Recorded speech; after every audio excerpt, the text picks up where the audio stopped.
Isya dan langsung sholat tarawih secara berjemaah mutawatir.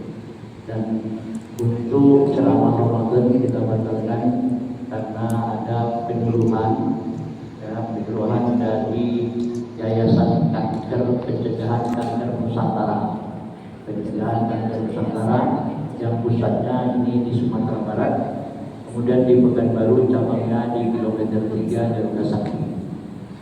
Jadi mudah-mudahan nanti mari kita sama-sama mendengarkan apa-apa yang ibu-ibu ini sampaikan yang terkait dengan kanker.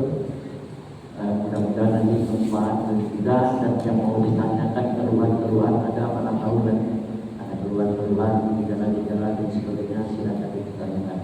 Berselawat kita kepada Rasulullah Muhammad dan Ali Muhammad. Dengan kita banyak berselawat kepada beliau, insya Allah kita akan mendapatkan semua yang berada di sini. Amin ya rabbal alamin. Untuk menyingkat waktu, marilah kita buka majelis kita ini dengan membacakan basmalah. Bismillahirrahmanirrahim. Kepada ibu adik atau anak-anak untuk menyampaikan berkaitan dengan apa yang mau disampaikan. Ya, mudah-mudahan bermanfaat bagi kita, waktu dan tempat kita sediakan.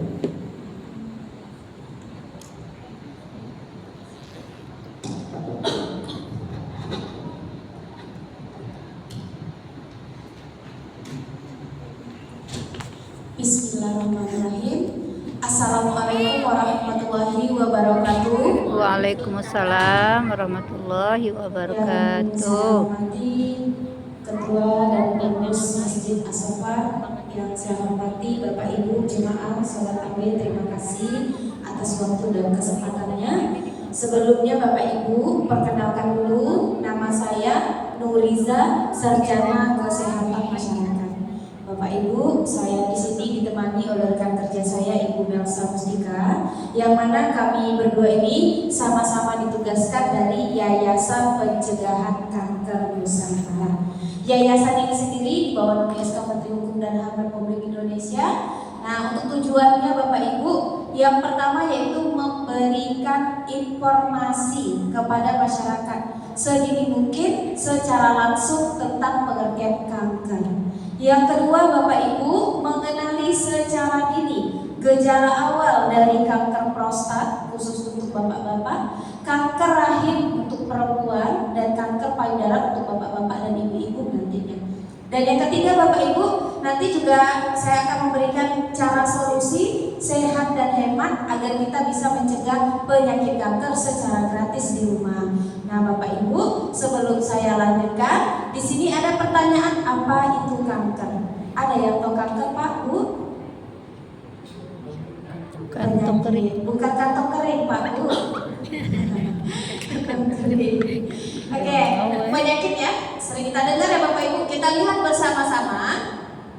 Kanker ini secara medisnya Bapak Ibu merupakan suatu perubahan sel normal di dalam tubuh kita menjadi tidak normal.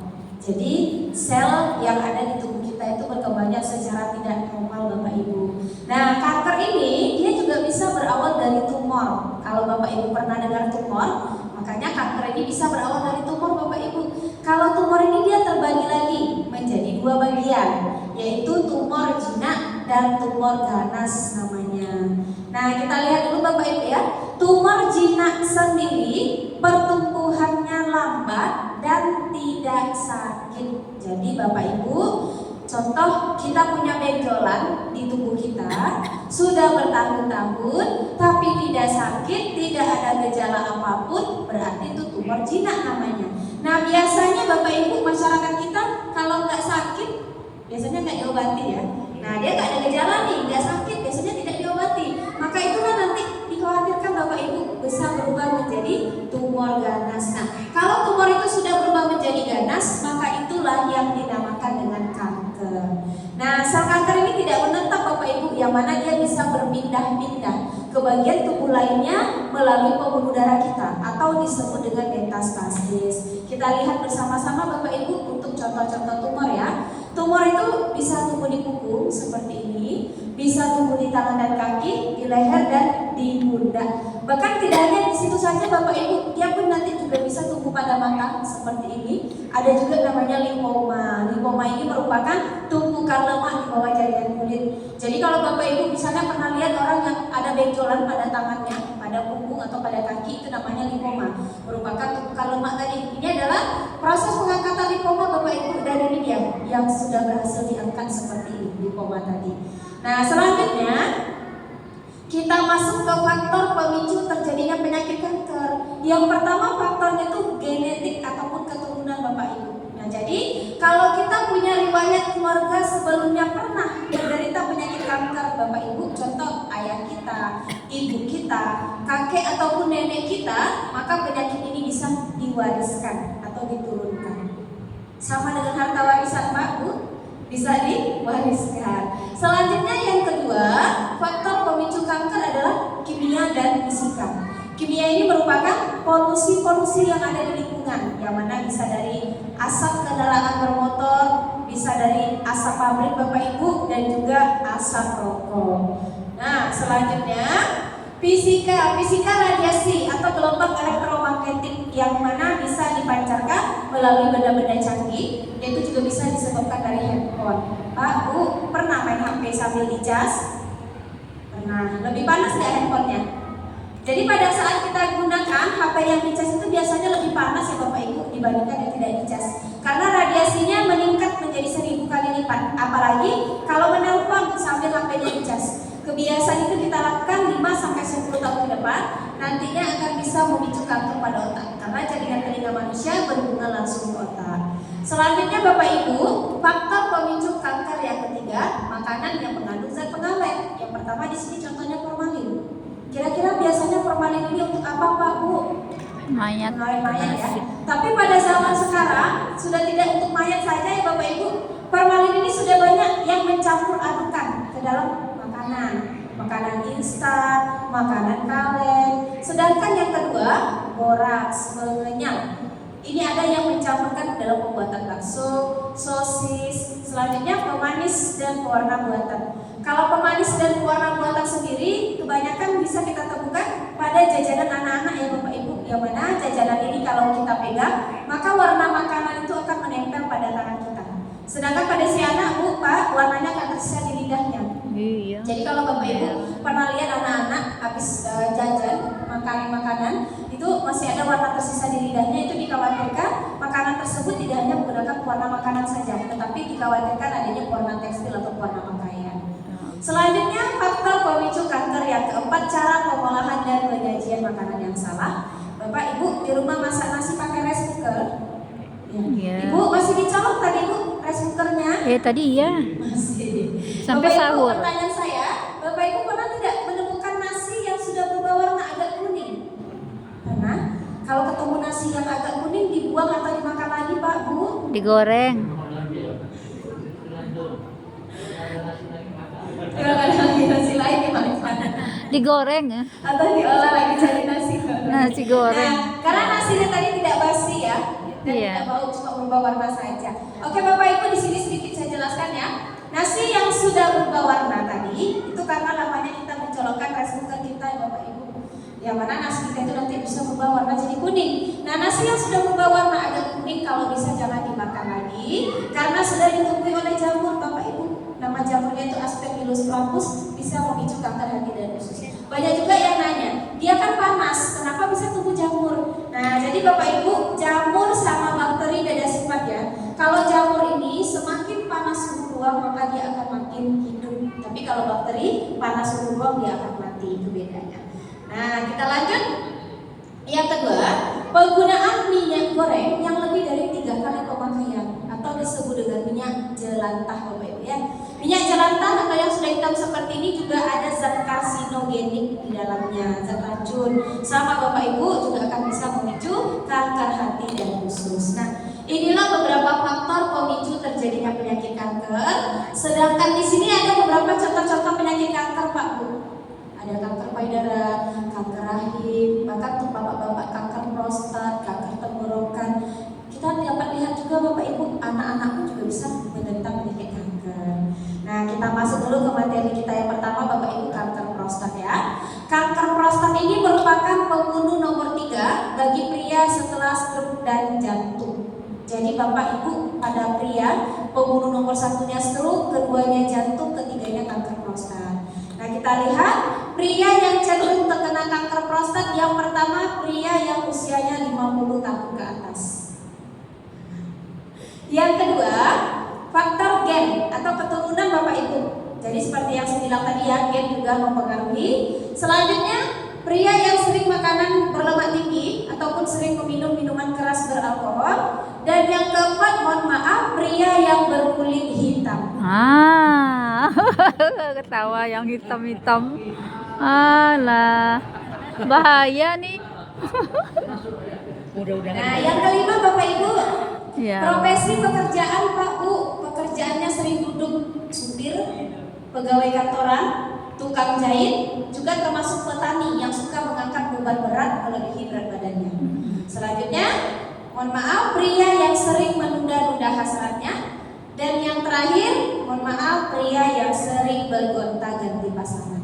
Nah, ini adalah pria yang cenderung terkena kanker prostat. Kita masuk ke gejala awalnya. Yang pertama, gejalanya Pak, susah buang air kecil. Jadi pada saat buang air kecil itu, bapaknya merasa tidak tuntas Pak, atau pada saat buang air kecil agak terasa sakit. Sedikit-sedikit buang air kecil, nanti buang air kecil lagi, seperti itu.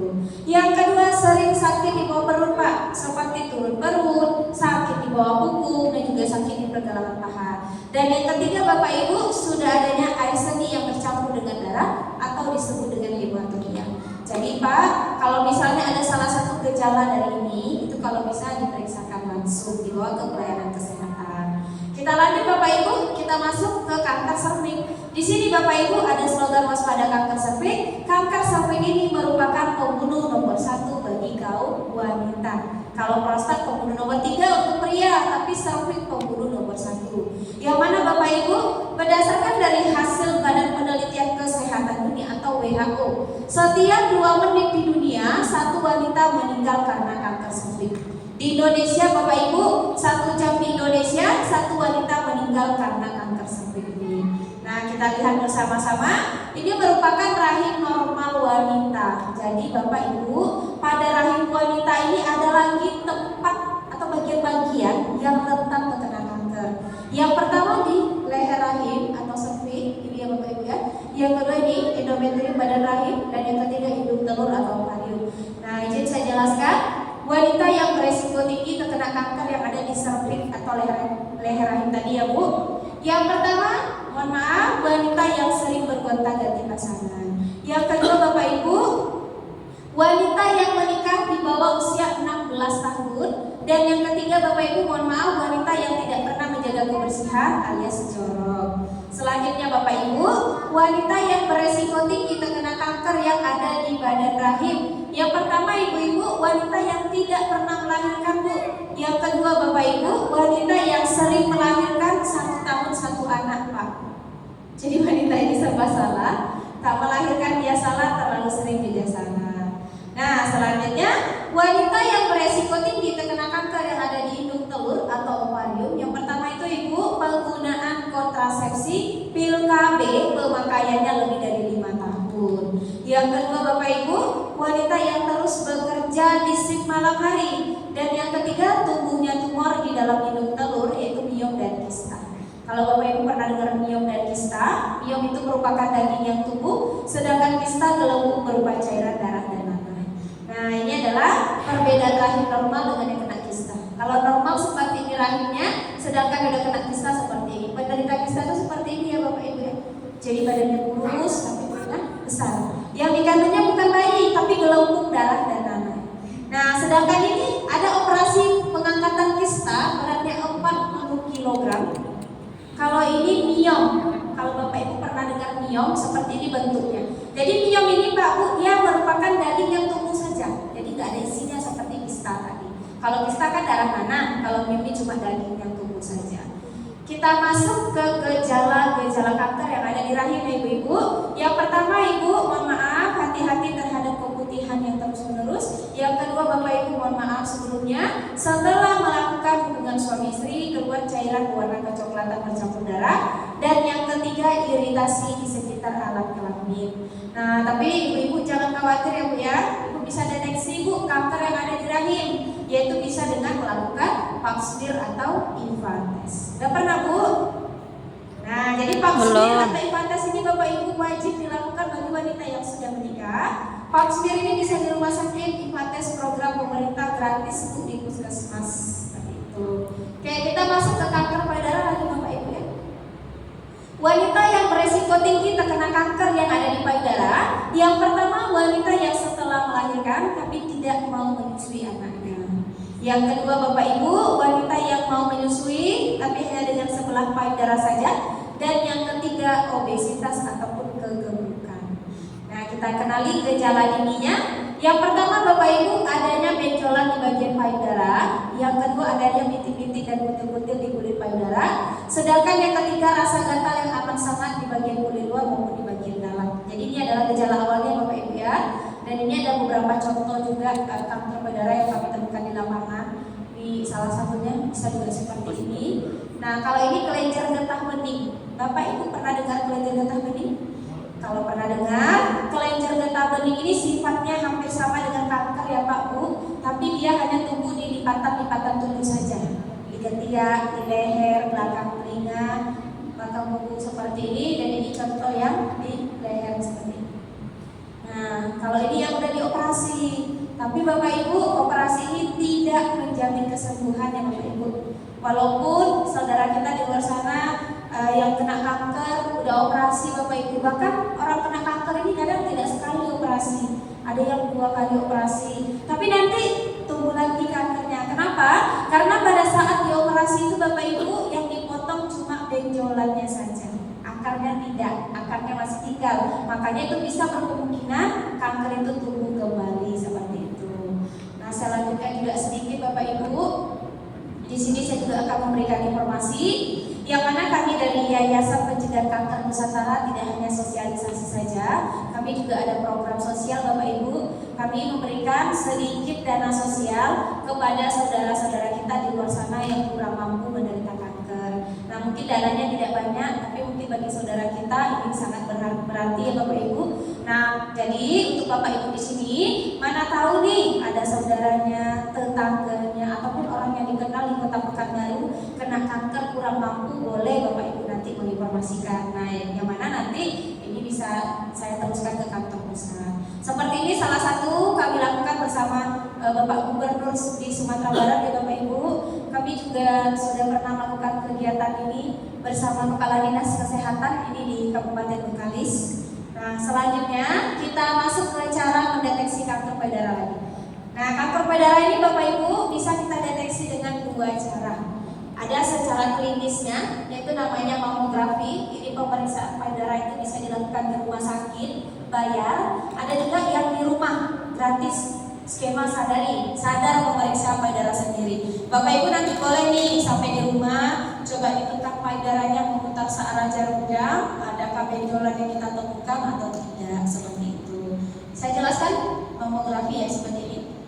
Yang mana Bapak Ibu untuk mamografi ini sampai di rumah sakit itu nanti payudara kita akan masukkan ke dalam alat yang namanya mammotes. Ini hasilnya nanti normal, ini sudah ada gejala kanker dan ini positif kanker seperti ini. Saya lanjutkan, ini ada beberapa kegiatan-kegiatan sosialisasi kami Bapak Ibu. Kalau di hari biasa kami sosialisasinya itu di instansi pemerintahan, negeri, swasta lainnya seperti ini. Kami berbagi informasi kesehatan juga bersama tenaga kesehatan lainnya. Baiklah Bapak Ibu, ini yang terakhir lagi materi kita ya. Ini yang sangat pentingnya, yaitu sering kita dengar slogan ini bahwa mencegah itu lebih baik daripada mengobati. Setuju Bapak Ibu? Setuju. Kalau setuju, marilah sama-sama kita cegah kanker dan tumor ini. Untuk pencegahannya Bapak Ibu nanti bisa lakukan 2 cara. Pertama, mencegah kanker dari luar, yang kedua dari dalam. Saya jelaskan ya, cara mencegah kanker dari luar sendiri. Yang pertama Bapak Ibu, kita lakukan pola makan yang sehat dan teratur. Itu yang pertama. Dan yang kedua Pak Bu, konsumsi makanan yang berserat tinggi, buah, sayur setiap harinya. Ada makan buah tiap hari Pak Bu? Jarang. Jarang Pak? Yang ketiga, hindari makanan yang berlemak tinggi, daging, jeroan. Yang keempat, hindari makanan yang mengandung zat pengawet. Dan yang kelima, Bapak Ibu lakukan olahraga secara teratur. Jika 5 langkah ini mampu secara maksimal kita lakukan, insya Allah kita bisa terhindar dari namanya kanker dan tumor. Tapi pertanyaan saya pada Bapak Ibu, 5 langkah ini mana yang paling susah? Berapa Pak? Olahraga? Olahraga susah Pak Bu? Susah atau malas? Jadi tidak susah ya. Susah nomor berapa? Nomor 4 Bapak Ibu. Pengawet. Kira-kira menurut Bapak Ibu susah nggak pengawet ini? Pengawet iya kan. Nah, jadi rata-rata pada zaman sekarang semuanya sudah banyak yang kita makan pengawet. Pengawet itu tidak nampak sama mata kita, jadi kita tidak bisa bedakan ya Pak Bu ini sudah ada pengawet atau tidak. Bahkan ibu-ibu bahan pokok Bu yang belum kita masak Bu, kita beli di pasar bukan. Kita nggak tahu ya, pada beras, ikan asin seperti itu kan kita nggak tahu gimana, atau sudah ada kita makan pengawet. Nah, kalau rasanya kita tidak mampu mencegah kanker ini dari luar secara maksimal, kita juga bisa nanti mencegah kanker dari dalam Bapak Ibu. Yang pertama itu dengan suntik imunisasi kekebalan tubuh. Ada suntik anti kanker. Suntik ini dilakukan di rumah sakit atau di praktek dokter. Nah, untuk anak SD kelas 5 itu ada program pemerintah kita, suntik ini diberikan gratis untuk anak SD kelas 5. Tapi kalau kita dewasa yang mau suntik, Bapak Ibu boleh datang ke rumah sakit atau praktek dokter. Suntiknya ini 3 kali, bulan pertama suntik, bulan kedua, bulan ke-6. Nah 3 kali itu Bapak Ibu, 1 kali kita bayar paling murah 1.500.000. Nah 1 kalinya 1,5. Kalau 3 kali berapa Pak Bu? 4.500.000. 4.500.000 itu kita bayar nanti untuk 5 tahun. Jadi 5 tahun. Nanti udah 5 tahun lagi, kalau mau apa suntik lagi, bayar lagi seperti itu. Itu pilihan yang pertama. Ada juga yang kedua, Bapak Ibu, kami dari yayasan juga punya dokter penanggung jawab, kami juga ada apoteker, yang mana kami juga mencarikan solusi gratis. Nah, yang gratis ini Bapak Ibu nanti bisa olah sendiri di rumah, ini nggak perlu bayar. Kita bisa cegah kanker gratis dengan mengkonsumsi tumbuhan alami yang ada di sekitar kita. Nah, tentunya tumbuhan itu yang ada zat anti kankernya ya. Nama zat anti kanker itu RIP, ribosominectin protein. Ini yang Pak Bu, contoh suntik tadi yang bayar 4.500.000 itu dilakukan di lengan tangan atas. Nah, sebelum saya jelaskan tumbuhan gratisnya, kita kenali dulu manfaatnya Bapak Ibu untuk tubuh kita apa saja. Yang pertama, fungsinya mampu memblokir pertumbuhan sel kanker. Yang kedua, mampu menonaktifkan perkembangan sel kanker. Yang ketiga, mematikan sel kanker sampai ke akar tanpa merusak jaringan normal di sekitarnya. Jadi 3 manfaat inilah nanti akan Bapak Ibu dapatkan dari tumbuhan gratis yang akan saya jelaskan. Oke Bapak Ibu, kita lihat ini tumbuhan yang pertama. Apa ini Pak Bu? Iya, semiloto. Semiloto tuh. Sambiloto. Tahu Pak? Tahu? Tahu. Ibu tahu Bu? Sambiloto? Tahu ya, pernah dengar ya, pasti pernah dengar sambiloto. Kalau bahasa Sumbar apa tanah? Kalau Sumbar. Oke, ini namanya sambiloto. Nasionalnya sambiloto. Sambiloto ini sudah diuji di laboratorium oleh apoteker yayasan, zat anti kankernya 30%. Jadi ada zat anti kanker 30% di sambiloto. Tapi Bapak Ibu yang riwayat tekanan darah rendah tidak boleh minum. Ya. Jadi kalau Bapak atau Ibu punya riwayat tekanan darah rendah tidak boleh minum ya. Tapi kalau misalnya punya tekanan darah tinggi itu bagus. Dia bisa pengobatan darah tinggi, diabetes, malaria, diare dan mencegah infeksi. Cara pengolahannya, kita ambil daunnya saja sebanyak 10 sampai 15 lembar. Berapa tadi Pak Bu? 10 sampai 15. Kalau terlalu pahit di 15, cukup 10 saja. Ya. Nah nanti daunnya itu direbus dengan 2 gelas air. 1 gelas air itu setara dengan aqua gelas. Ya Bapak Ibu ya, jadi 2 gelas itu. Nah untuk merebus sambiloto ini kita jadikan 1 gelas. Tadi kan 2 gelas, tunggu sampai 1 gelas. 1 gelas itulah yang akan kita minum Bapak Ibu untuk mencegah kanker 1 kali sehari sesudah makan selama 12 bulan. Berapa lama Pak Bu? Setahun. 365 hari.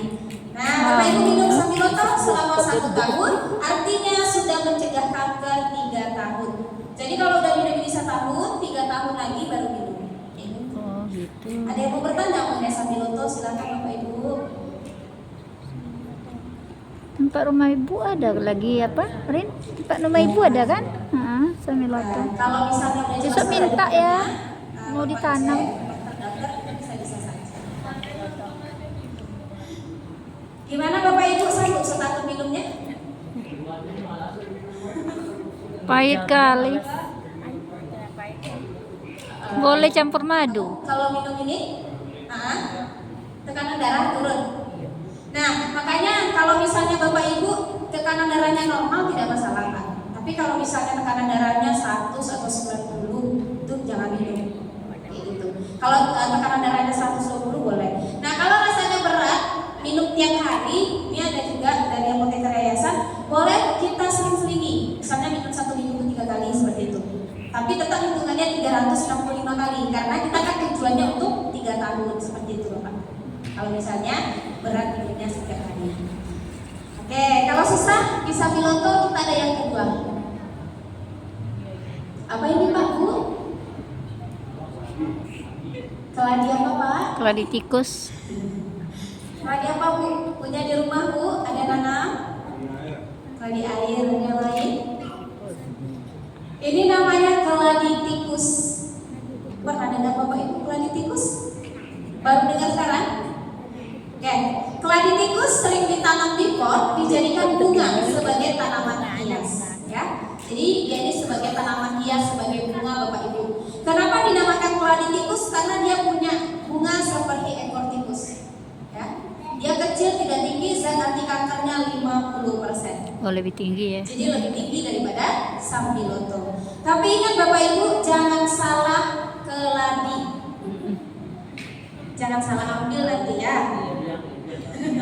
Keladi ini kan sifatnya gatal dan beracun. Kira-kira nih Bapak Ibu tahu nggak sama keladi tikus ini? Dan ragu Pak? Ragu. Kalau ragu saya tidak jelaskan. Takutnya Bapak Ibu salah ambil. Kita perkenalan saja. Kita lanjut yang terakhir lagi. Mau dijelaskan? Boleh. Tapi jangan salah keladi ya Pak Bu. Ini namanya keladi tikus. Jadi nanti mengolahnya itu kita ambil daun sama batangnya. Daun sama batang, Bapak Ibu cuci bersih lalu dipotong kecil-kecil. Setelah kita potong, harus direndam dengan air kunyit. Kunyit itu kita haluskan Pak Bu. Kita rendam lagi ini. Rendamnya itu 24 jam. 1 hari 1 malam. Kenapa harus direndam dengan air kunyit? Karena dia gatal dan beracun. Jadi fungsinya menghilangkan gatal dan racunnya.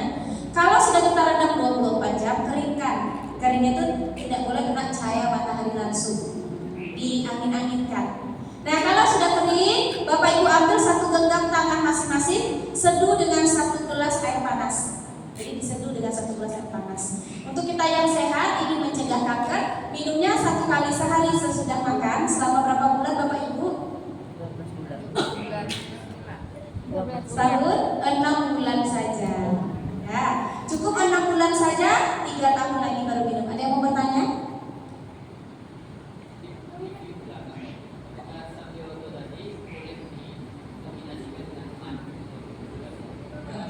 Karena pahit ya Pak ya. Iya. Jadi banyak juga pertanyaan dari masyarakat Bapak Ibu, apakah Sambiloto ini boleh kita kasih madu? Kan banyaknya kita kadang minum-minum herbal itu pakai madu gambarnya Pak ya. Nah jadi karena Sambiloto ini fungsinya untuk pengobatan diabetes, jadi tidak boleh ditambahkan sama madu. Caranya gimana? Konsumsi Sambiloto dulu, setelah 15 menit baru boleh minum madu. Ya sama aja pahitnya. Oke, ini minumnya 6 bulan ya Bapak Ibu ya. Jadi lebih sebentar daripada Sambiloto. Susah Bapak Ibu? Susah. Susah keladinya ya. Ini yang terakhir lagi nih. Ada yang tahu ini apa? Yang merah itu ada yang bodoh. Temulawak. Kunyit putih. Kunyit putih. Oke. Temulawak. Bapak Ibu, ini salah satu tumbuhan penemuan Profesor Dr. Henry Wijaya Kusuma. Kalau pernah dengar nama beliau salah satu ahli herbal Indonesia. Jadi Jadi beliau menemukan obat-obat herbal yang bisa kita manfaatkan. Di salah satunya, kalau ini bahasa Latinnya itu Curcuma sedoria rhizoma, atau disebut dengan temu putih. Banyak Sumatera bilang kunyit putih. Nah, ini namanya temu putih ya, sebenarnya temu putih. Temulawak kuning ya Pak Bu. Ini dia yang putih, nah itu bedanya. Ciri-cirinya dia tulang tengah daunnya ungu kehitaman. Kalau kita ragu, campur kunyitnya, patahkan nanti. Temulawak kan isinya kuning, ini putih seperti ini. Bapak Ibu cicip nanti pahit, baunya tuh agak menyengat. Nah berarti itu temu putih. Untuk zat anti kankernya sendiri 95%. Paling tinggi di antara dua tumbuhan tadi. Tapi ingat Bapak Ibu, temu putih sudah bisa kita panen kalau sudah berbunga pink, yang sudah tua. Nah kalau kunyit kan udah berbunga pink udah tua ya Pak Bu. Nah itu baru boleh kita panen. Kalau belum berbunga pink belum boleh. Kapan dia berbunga pink? 3 tahun kita tanam. Lumayan ya. Lama. Nah, Bapak Ibu, ada juga yang jual di pasar. 1 kilonya itu 80 sampai 100 ribu, lumayan mahal. Tapi kita nggak tahu juga yang kita beli di pasar itu sudah ada bunga pinknya atau belum, itu nggak Bapak Ibu. Ya, jadi kalau mau bersabar, bagusnya kita tanam. Nah, kita lanjut ke pengolahannya lagi. Nah, dia ada alasan Bapak Ibu kenapa dia harus yang udah tua. Karena nanti yang kita ambil itu lingkarannya saja ini. Jadi dia punya lingkaran nih, yang ini Bapak Ibu. Jadi kita ambil di tengahnya ini saja. Seperti kita belah sayur wortel. Wortel kalau dibelah kan ada lingkaran tuh. Jadi yang diambil cuma yang di tengahnya saja. Kalau belum tua kan belum keluar yang di tengahnya itu. Nanti diiris tipis seperti ini nih. Keringkan, tidak boleh kena cahaya matahari langsung sama diangin-anginkan. Kalau sudah kering haluskan. Seperti kita blender ketumbar, merica seperti itu ya Pak Bu. Buat dia bubuk sampai berubah jadi bubuk seperti itu. Nah, cara minumnya lagi. 1 sendok teh yang sudah jadi bubuk tadi, Bapak Ibu seduh dengan 1 gelas air panas. Jadi kita seduh saja, seperti bikin kopi Bapak Ibu.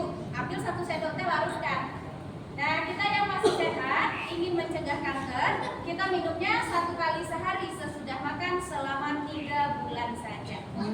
Jadi cukup 3 bulan saja, 5 tahun lagi baru minum. Sama dengan suntik Bapak Ibu. Suntik kan bayar 4.500.000 ya. Jadi bisa kita olah sendiri. Ada nggak Bapak Ibu tumbuhan temu putih ini? Ada kayaknya. Ada.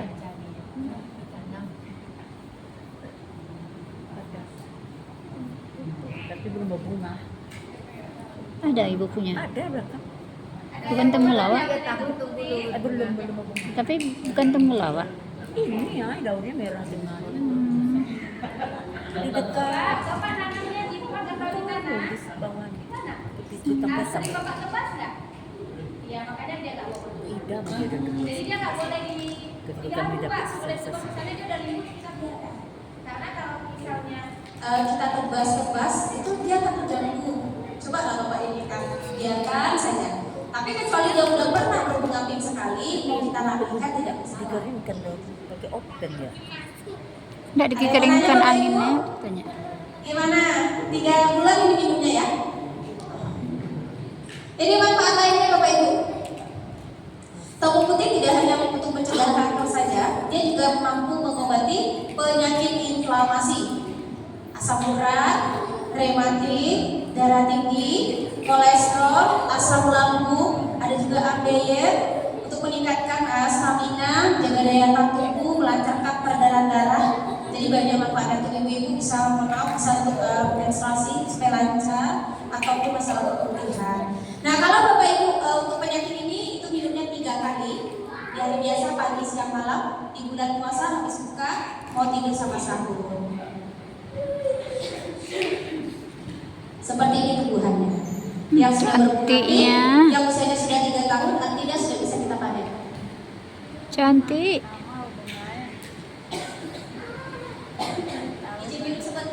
Silakan, udah disediain.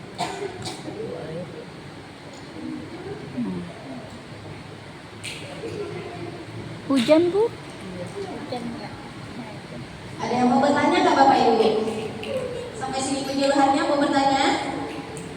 masukan boleh. Dek, tanya Dek. Ya. Tadi penjelasan tentang kanker payudara itu kan laki-laki juga, tapi nggak dijelaskan gitu, atau contohnya seperti apa juga gitu kan? Karena yang dijelaskan tadi langsung ke perempuan. Resiko kena kanker Iya, kok payudara. tahu kita kan laki-laki perempuan aja gitu punya ada ya. Saya jelaskan sedikit. Nah, Bapak Ibu, laki-laki kan juga beresiko bisa kena kanker payudara ya. Misalnya Bapak Ibu pernah dengar bahwa kanker payudara itu tidak hanya untuk ibu-ibu saja, di mana bapak-bapak pun juga bisa kena kanker payudara. Nah, tapi mungkin di antara 100 laki-laki cuma 1 yang bisa kena kanker payudara. Laki-laki seperti apa yang beresiko tinggi? Yang pertama, sama usia juga itu lebih mempengaruhi, biasanya 50 tahun ke atas. Faktor keturunan juga ya Bapak Ibu ya. Misalnya ada saudara kita sebelumnya atau riwayat keluarga kita yang sebelumnya pernah kena kanker. Dan selanjutnya pola hidup yang kurang sehat, sering bergadang ataupun sering makanan yang berlemak tinggi, sering konsumsi yang beralkohol. Selanjutnya suntik hormon. Suntik hormon ini Bapak Ibu sering dilakukan oleh laki-laki yang misalnya hobi fitness, karena supaya kekar payudaranya atau badannya, ataupun laki-laki yang berubah jadi perempuan transgender, nanti dia balik lagi ke laki-laki. Nah, jadi itu yang beresiko, makanya agak kecil kemungkinan laki-laki kena kanker payudara. Seperti itu Bapak Ibu ya. Bapak Ibu, kami juga budidayakan bibit temu putih. Bibit ini kami bagikan secara gratis. Bapak Ibu mau bibitnya? Mau. Kalau mau nanam, bibit ini bisa Bapak Ibu dapatkan gratis, yaitu di kantor cabang, yang mana ada di Jalan Buka Perumahan Asabri, Blok B nomor 6, Garuda Sakti kilometer 3. Yang mau handphone boleh difoto ataupun mau tulis alamatnya silakan. Itu ada nomor handphone saya juga, sama Bu RT juga ada kontak saya kalau Bapak Ibu mau. Iya, temu putih tadi. Jadi nanti bisa dapat bibitnya ya. Mm-mm. Ini gratis sih program dari pemuda yayasan juga.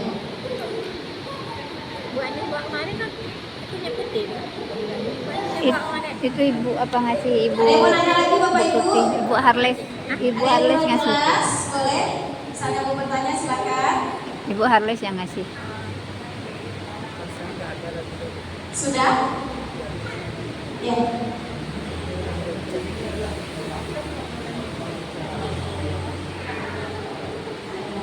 Jadi kalau yayasan tidak ada mengolah.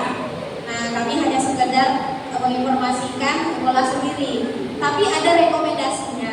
Kalau misalnya Bapak Ibu mau itu ada, tapi bukan sama saya. Saya kasih alamatnya ya. Dulu. Bapak Ibu, nanti ada pertanyaan dari salah satu Bapak kita. Yayasan ada nggak mengolah temu putih ini yang sudah jadi? Jadi kita kan tak perlu nunggu lagi ya Pak, terlalu lama 3 tahun. Nah, sedikit saya jelaskan, yayasan tidak ada memproduksi, tapi kami ada rekomendasi. Di sini saya tidak jual obat, saya tidak bawa obat ya Bapak Ibu. Nah, tapi kami ada rekomendasi. Kalau sekiranya Bapak Ibu terlalu lama menunggu temu putih ini 3 tahun, atau kita yang sehat mau mencegah kanker, yang sakit ingin pengobatan, Bapak Ibu nanti bisa datang sendiri. Nah, beli obatnya, tapi ini tidak dijual online untuk menjaga keasliannya, jadi tidak dijual online. Silakan nanti boleh datang ke CP Toga Nusantara, Bekasi, Jawa Barat. Ya, Bapak Ibu, kalau misalnya mau nanti, sekali lagi tidak ada dijual bebas obat ini. Kalau Bapak Ibu yang punya saudara atau jalan-jalan ke Jawa Barat, boleh datang ke alamat ini. Nah, kenapa kami rekomendasikan ke CP Toga Nusantara? Yang pertama, obatnya sudah diuji di lab. Zat kimianya 0,0%, sudah ada label halal untuk kita muslim, cangkang kapsulnya dari rumput laut, dan sudah ada badan POM-nya. Nah, sekali lagi tidak ada online-nya ya. Saya jelaskan bentuknya biar tak salah nanti. Bapak Ibu ya. Seperti ini. Nama obat ini Curerif. Curerif ini satu kapsulnya satu botolnya 100 kapsul isinya. Jadi satu botol itu isinya 100. Bapak Ibu yang sehat tapi mau mencegah kanker, minumnya 1 kapsul malam hari selama 3 bulan. 3 bulan ke 90 hari ya Pak, Bu. Jadi isi obatnya 100. 500. Jadi cukup satu botol itu untuk 3 bulan. Habis satu botol, 5 tahun lagi baru minum. Seperti itu. Nah, tapi kalau Bapak Ibu mau mengobati penyakit ini, asam urat, rematik, darah tinggi, kolesterol, asam lambung, ataupun Ibu hanya gak lancar, kemutihan, minum Pureri tadi 2. Jadi minumnya pagi sama malam di bulan puasa, habis buka, ataupun sama mau tidur, ataupun habis sahur. Jadi 2 saja. Jadi satu botol itu tahannya 50 hari. Nah, yang punya saudara nanti boleh datang ke CV Toga Nusantara ya. Ini sudah ada badan POM-nya juga. Sedikit nih ada badan POM-nya, ini sertifikat halal CV-nya juga.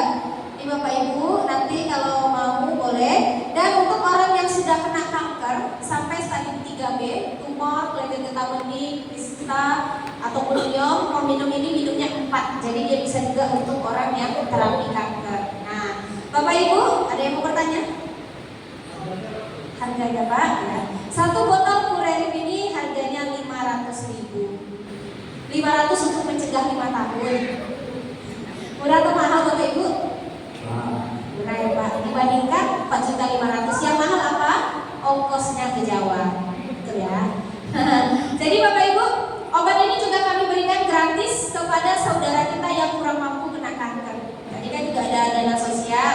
Kami obat ini biasanya kalau untuk orang yang kena kanker kami kunjungi juga kami berikan gratis. Jadi Bapak Ibu boleh juga misalnya ada tetangga atau saudaranya yang kurang mampu kena kanker, boleh mana tahu nanti kami bisa berkunjung, bisa didapatkan juga obatnya gratis. Nah, tapi untuk Bapak Ibu di sini kalau nggak ada saudara atau berat di ongkos ke Jawa, Bapak Ibu boleh juga minta bantu sama yayasan. Yayasan juga bersedia menjembatani, tapi tidak dipaksa ya Pak Bu. Jadi saya tidak paksa.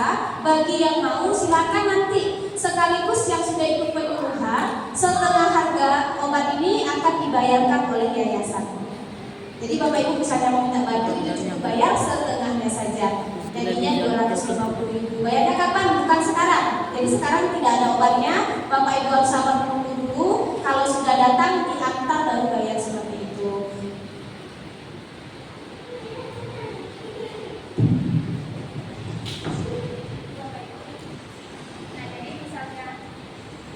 Misalnya Bapak Ibu nanti mau, nanti boleh daftar nama seperti ini, nama, nomor teleponnya aktif, jumlahnya berapa dan alamat. Sekali lagi, yang tidak mau jangan daftarkan nama ya, karena ini bukan absen kehadiran ya Bapak Ibu. Karena kalau misalnya obatnya sudah datang, itu tidak bisa dibatalkan lagi. Nah, karena kan pesannya pakai uang yayasan ya. Jadi kalau misalnya Bapak Ibu memang betul-betul mau, silakan daftar. Yang tidak mau jangan tulis, karena tidak bisa dibatalkan nantinya. Datangnya obat ini 5-7 hari. Paling lama 1 minggu, paling cepatnya 5 hari seperti itu. Ada yang mau bertanya lagi Bapak Ibu? Ya, jadi kalau misalnya mau daftar dulu Pak, nanti kalau sudah datang 5-7 hari diantar baru bayar 250. Dan nama yang terdaftar dana sosialnya seumur hidup ya. Jadi misalnya Bapak Ibu cocok meminta bantu lagi itu tetap harganya sama seperti itu. Baiklah, kalau tidak ada pertanyaan, sekian dari saya ya Bapak Ibu. Mudah-mudahan ilmunya bermanfaat. Sekali lagi obat ini cuma solusi, mau olah sendiri silakan. Mau jemput bibitnya gratis juga silakan Bapak Ibu. Baiklah, kalau tidak ada pertanyaan, saya tutup dulu. Terima kasih banyak. Mohon maaf bila ada salah. Assalamualaikum warahmatullahi wabarakatuh. Waalaikumsalam warahmatullahi wabarakatuh. Terima kasih saya ucapkan kepada Ibu Ketua dan Yayasan Pencegahan Kanker Nusantara. Mudah-mudahan apa yang beliau sampaikan tadi dapat kita pelajari dan dapat kita ambil juga dalam pelajaran dan dapat juga kita aplikasikan dalam kehidupan dan lain-lain. Jika ada mungkin keluhan-keluhan, mungkin bisa kontak beliau ya, yang berkaitan dengan obat dan sebagainya dengan komunikasi. Saya ini sebenarnya ada di pusat saya ini pinjam, tapi mungkin yang itu mandek sudah lama sekali. Nah, pertama dulu kecil, dulu kalau pusat saya ini dulu dalam, sekarang sudah keluar. penyakitnya besar. Itu saya pernah. Tapi saya malas berobat. Cuma saya dokter Disuruh-suruh, oh iya, sejak itu nggak mau lagi dia. Tapi ini Malas berobat, Bu. Sering dia bilang.